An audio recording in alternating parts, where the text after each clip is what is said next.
একটা জেলা আছে, জেলাটার নাম হলেন টাঙ্গাইল জেলা। ওই টাঙ্গাইল জেলার ভিতরে একটা গ্রাম আছে, গ্রামের নাম হলো মধুপুর।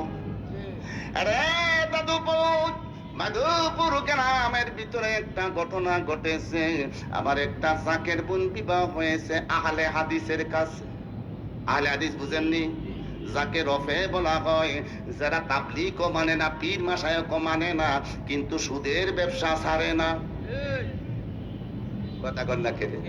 আমার নানার গোষ্ঠীটা আহলে হাদিস, যে বাগাহাটা চিনছেন না? পাঁচদোনা বাগাহাটা, এই মির্জাপাড়া, টেকপাড়া, মির্জাপাড়া আমার নানার।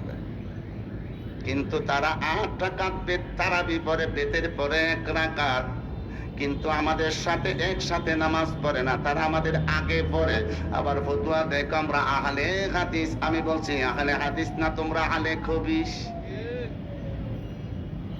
তোমরা আহলে হাদিস না আহলে খবিস। যদি না কবা তাইলে সুদের ব্যবসা করো কেন?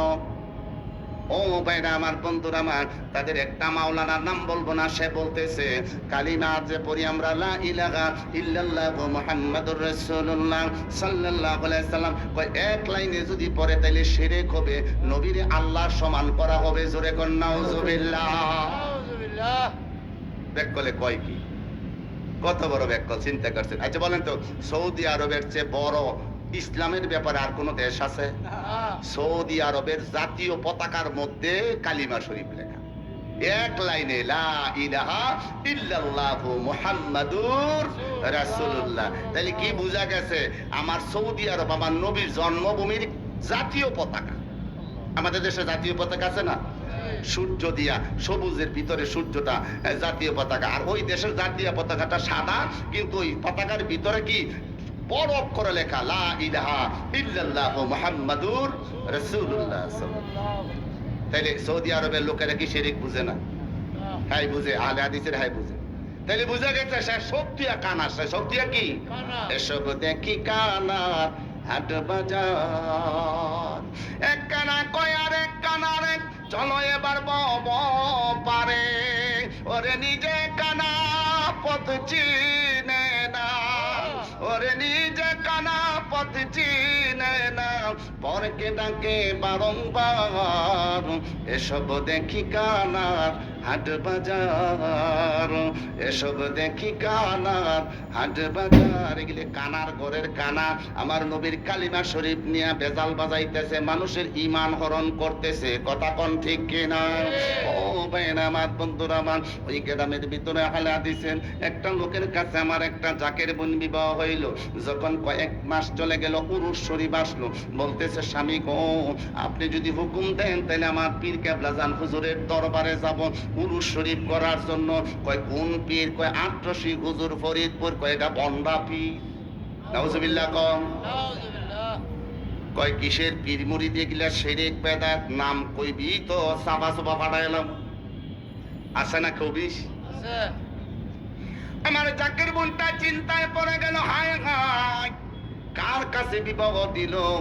আমার স্বামী তো স্বামী না, এটা দিকে একটা জালেমের মতো কথা বলে। ও বেরা আমার, জাকের বোনটা রহমতের টাইমে চোখের পানি ছাড়িয়া কেবলা জান হুজুরের দরবারের দিকে রুজু হইয়া ডাকেন আর আল্লাহর কাছে কয়, আল্লাহ জামানার শ্রেষ্ঠ মুজাদ্দিদ আমার বিশ্বনী খাজা বাবা রুসিলা আমার স্বামীকে তুমি হেদায়েত দাও। সুবহানাল্লাহ। ও বেন আমার, বন্ধুরা আমার, স্বামী স্ত্রী মিল থাকবেন, ওই ঘরে আল্লাহর রহমত আসে। যদি স্বামী স্ত্রী ঝগড়া করে ওই ঘর থেকে রহমত চলে যায়। একদিন নবীজি আসলেন ফাতেমার ঘরে, আয়েশা কয় আলী কোথায় রে মা? ও আব্বা হুজুর কোথাও গিয়েছে। কেন রে মা, কোথায় গিয়েছে খবর জানোনি? কয় না। তাড়াতাড়ি আলীকে ডেকে নিয়ে আসো। তুমি কি ঝগড়া করছো? কয় সামান্য কথা কাটাকাটি। আরে ফাতেমা, প্রতিদিন ফজরের নামাজ পড়া তোমার ঘরের দিকে তাকাইলে দেখি আল্লাহর রহমত তোমার ঘরে পড়তেছে, কিন্তু আজকে দেখতেছি তোমার ঘরে কোনো রহমত নাই। তোমরা স্বামী স্ত্রী ঝগড়া করেছো, আল্লাহ রহমত বন্ধ করে দিয়েছে। ফাতেমা তাড়াতাড়ি তোমার স্বামীকে নিয়ে আসো, তোমার স্বামীর কাছে ক্ষমা চাও। ক্ষমা চাওয়ার আগে যদি তোমার স্বামী মারা যায়, মনে রাখবা কিয়ামতের কঠিন ময়দানে তুমি আমার মেয়ে আল্লাহর আদালতে পরিচয় দিব না। জোরে কোন তাইলে আল্লাহর নবী সাহাবীদের ভিতরে স্বামী স্ত্রীর মধ্যে মোহাব্বত পয়দা করে দিয়েছে কিনা? এবার কি করলেন? ফাতেমা, মনে রাখবা, তার কাছ থেকে ক্ষমা নেওয়ার আগে যদি তুমি ইন্তেকাল করো, আমি রাসূল তোমার জানাজায় অংশগ্রহণ করব না। ও পর্দার অন্তরের মা বোনেরা, তাই এবার বুঝে নেন, যুবক ভাইদেরকে বলছি, স্বামী স্ত্রী কিরকম মিল থাকতে হবে, ওই মিলের মধ্যে আল্লাহর রহমত বর্ষিত হইতে থাকে। জোরে কোন মারহাবা। এবার কি করলেন? কয়েক মাস অতিবাহিত হয়ে গেল, উরুস শরীফ চলে গেল। এবার এই লোক হাল চাষ করতো গ্রামের কি চকের মধ্যে। আমাদের দেশে হাল চাষ করে না, আগে তো নাঙ্গল দিত, এখন আর নাঙ্গল আসেনি দিকে, এখন নাঙ্গল না, এখন ট্রাক্টর বাড়িয়ে গেছে। কি বাড়িয়ে গেছে? আর এমন সময় আসবে গরুই বিচারে পাইতো না আমাদের ফলাফলে। গরু বলতে মনে হয় কিছু থাকতো, নাঙ্গল তো শেষ, নাঙ্গলের কাম কি শেষ, জোয়ালের কামও শেষ। এবার কি করলাম? ঠিক দুপুর বেলা সেচক থেকে বলদ নিয়ে আসছে। ওই দেশে বলদ বলে, আমরা বলি গরু, এরা ঠিক বলে। দেখে চারির মধ্যে পানি নাই, বিবি তাড়াতাড়ি আসো, পানি দিয়ে যাও। কয়েকবার ডাকলেন, কোনো খবর নাই। এবার দৌড়ে করে ঢুকছে। কোথায় গেল? যায় দেখে আমার জাকের বোনটা নামাজ পড়তেছে। কি পড়তেছে? নামাজ পড়তেছে। এবার বলতেছে, বিবি কিসের নামাজ পড়স? তুই তো বন্ডা ফিরের মুরিদ। এবার তিনি কোনো শুনতেছেন না, সালাম ফিরাইলেন, মোনাজাত উঠাইলেন। মোনাজাত উঠানোর পরে বলতেছে, থো তোর মোনাজাত, আমার পানি দে, আমি পানি খাবো। কয়েকবার কোয়ার পরে আমার জাকের বোনটা কোনো কিছুই বলে নাই, শুধু মোনাজাত করতেছেন। ওই লোকটা রাগান্বিত হয়ে গেল, আমার পানি দিল না, পানির কথা বললাম, তারপরও সে আমার হুকুম মানলো না। তার হাতে ছিল আল্লাহ ফাজু, ওই যে বলদ খেদায় আনছে। আল্লাহ ফাজুন এইভাবে উঠাইলেন, উঠায় শরীরের জোরে 3টা বাড়ি ওই জাকের বুইনের পিঠের মধ্যে মারলেন। তারপরে কোনো শব্দ নাই, মোনাজাত কমপ্লিট করলেন। কইরা কয়, স্বামী গো কখন আসলেন? তার স্বামী কয়, কি কস? তোরে বাড়ি দিছি, আঘাত করেছি, পিঠের উপরে 3টা বাড়ি দিছি জোরে, তুই কি ব্যথা পাস নাই? কয়, আমি বলতে পারবো না। সুবহানাল্লাহ কোন? কইতে কে বলতে পারবে? আমার হুজুর কেবলা বিশ্বলি খাজা বাবা ফরিদপুরি। জোরে জোরে বলা যাবে কি মারহাবা? কই তাই নাকি? কহ তোর কাজ কেম? তোর বাপের আগে জিগে এই তুই যে পেট খাওয়াইলি না, কারণ কি? যেই বাড়ি তরে দিছি, একটা দিলে একটা মহিলা মানুষ শিক্ষাটা হইয়া যাব, 3টা বাড়ি দিছি, তুই কোস লাগছে না, ব্যথা পাস না। দরবার শরীফে রওনা হয়ে গেছে। কেবলাজান হুজুর স্বেচ্ছা সবক ফান্ডেন, জাকের ভাইদেরকে ডাকলেন। বাবা প্রথম গেটে কে? হুজুর আমরা। ও বাবা, টাঙ্গাইল থেকে একটা লোক আসতেছে, সাদা পোশাক, তারে দরবার শরীফে ঢুকতে দিবেন না। সুবহানাল্লাহ কোন? বলেন, হুজুর কেবলার কাছে খবর আছে না নাই? জোরে কান, আল্লাহর ওলিদের কাছে খবর আছে কিনা?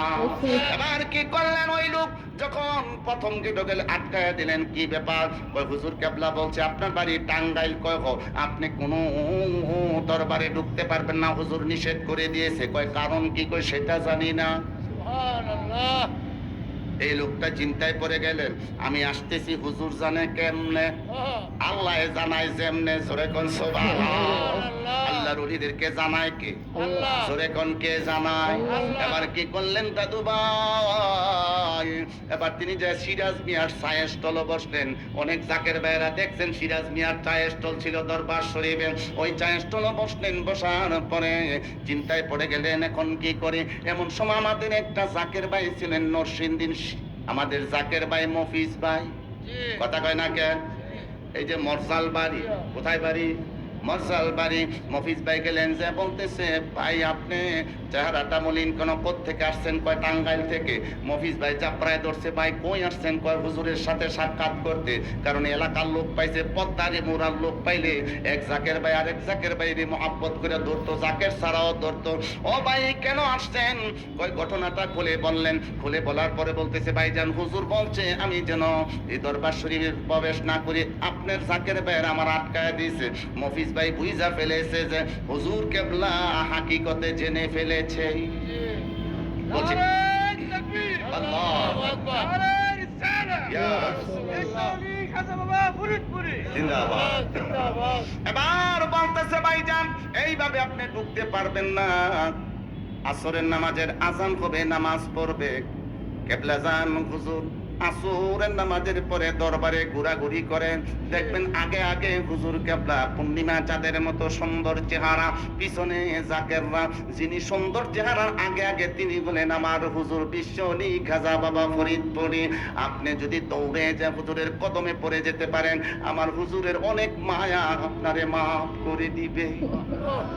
ও জাকের ভাইয়েরা, হুজুর কেবলার মতো দরদি বান্ধব এই দরাতে পাইবেন না।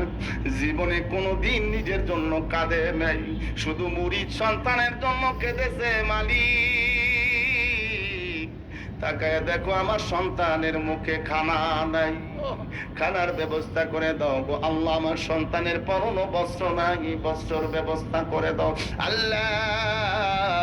আমার সন্তানের যদি এত কষ্ট দিবা দুনিয়ায়, কেন এখনো আমারে রাখলা? এবার কি করলেন? আসরের নামাজ হয়ে গেল। কেবলা জান হুজুর এখন যে আলিয়া মাদ্রাসার মাঠ, এই মাঠের মধ্যে আসলেন, মাদ্রাসার কাজ চলতেছে। এবার যখন মাঠে আসলেন, জাকের বেড়া পিছনে পিছনে। এবার এই পাগলায় কই এইটাই তো হুজুর। স্বেচ্ছাসেবক ফন্ডের বাইরা এবার আর পাগলার নজর নাই, খেয়াল নাই, হুজুর কেবলার দিকে তাকায় রইছে।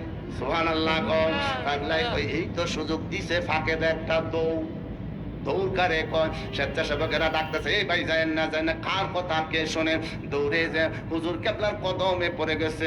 হুজুর আমি বহু দূর থেকে এসেছি, টাঙ্গাইল থেকে। হুজুর আপনি বারণ করে দিয়েছেন ঢোকার জন্য গো হুজুর, আমি কি অপরাধ করছি? আমারে ঢুকতে দেন না। হুজুর কেবলা বলতেছে, বাবা পাও সারেন তো, পাও সারেন, উঠেন বাবা, পাও সারেন। এবার উঠলেন। বাবারে কেন নিষেধ করেছি জানেন নি? কহ আমার মেয়েটা যখন মোনাজাত করতেছে হুজুরি দেলে আমার দিকে তাকায় রইছে। বাবা হুজুরি দেলে মোনাজাত করতেছে, আমার দিকে তাকায় রইছে। আপনি চোখ থেকে বলদ নিয়ে আসছেন, ডাকলেন শুনলেন না, ঘরের ভিতরে গেছেন, পানি চাইলেন, পানি চাইলেও দিলেন না।